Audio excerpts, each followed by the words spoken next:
എല്ലാ മനുഷ്യർക്കും സങ്കടങ്ങളുണ്ടാവും. പക്ഷെ എല്ലാ സങ്കടങ്ങളും വിഷാദ രോഗമല്ല. ഇതെങ്ങനെ വേർതിരിച്ചറിയാം?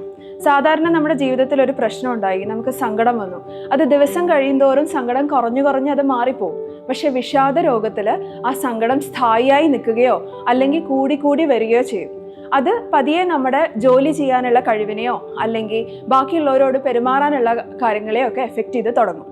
ഈ സാധാരണയുള്ള സങ്കടം നമ്മുടെ ഉറക്കം, വിശപ്പിനെ ഒന്നും ബാധിക്കാറില്ല. ഇനി ഉറക്കത്തെയൊക്കെ ബാധിച്ചാൽ തന്നെ ഈ പ്രശ്നങ്ങളെക്കുറിച്ചൊക്കെ ഓർത്ത് ഉറക്കം കിട്ടാനാണ് ബുദ്ധിമുട്ട്. ഉറക്കം കിട്ടിക്കഴിഞ്ഞാൽ ഉറക്കം ശരിയാവും.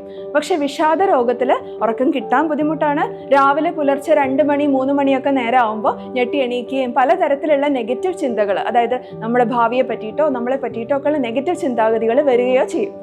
സാധാരണ സങ്കടമാണെങ്കിൽ നമ്മൾ രാവിലെ എണീക്കുമ്പോൾ ഉറക്കം എണീറ്റിട്ട് നല്ല ഫ്രഷ് ആയിരിക്കും. പക്ഷെ പതിയെ ഉച്ച വൈകുന്നേരമൊക്കെ ആകുമ്പോൾ ഈ പ്രശ്നത്തെക്കുറിച്ചൊക്കെ ഓർത്ത് ബുദ്ധിമുട്ട് കൂടി വരും. പക്ഷെ വിഷാദ രോഗത്തിൽ ഏറ്റവും കൂടുതൽ ബുദ്ധിമുട്ടുണ്ടാകുന്നത് രാവിലെയാണ്. ഉച്ച വൈകുന്നേരമൊക്കെ ആകുമ്പോഴത്തേക്ക് ഇത്തിരി കുറച്ച് വ്യത്യാസങ്ങളൊക്കെ വരും. സന്തോഷിക്കാനുള്ള എന്തെങ്കിലും കാരണങ്ങൾ കിട്ടിയാൽ സാധാരണയുള്ള സങ്കടത്തിൽ നമുക്ക് ആ പ്രശ്നമൊക്കെ ഉണ്ടെങ്കിലും കുറച്ചൊക്കെ സന്തോഷിക്കാനൊക്കെ പറ്റും. പക്ഷേ വിഷാദ രോഗത്തിൽ എന്ത് തന്നെ കാരണങ്ങൾ സന്തോഷിക്കാനുള്ളത് ഉണ്ടായാലും നമുക്ക് തീരെ സന്തോഷിക്കാൻ പറ്റാതെ വരും.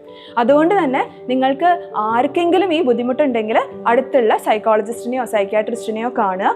ഇത് പൂർണ്ണമായി ചികിത്സിച്ച് മാറ്റാൻ പറ്റും.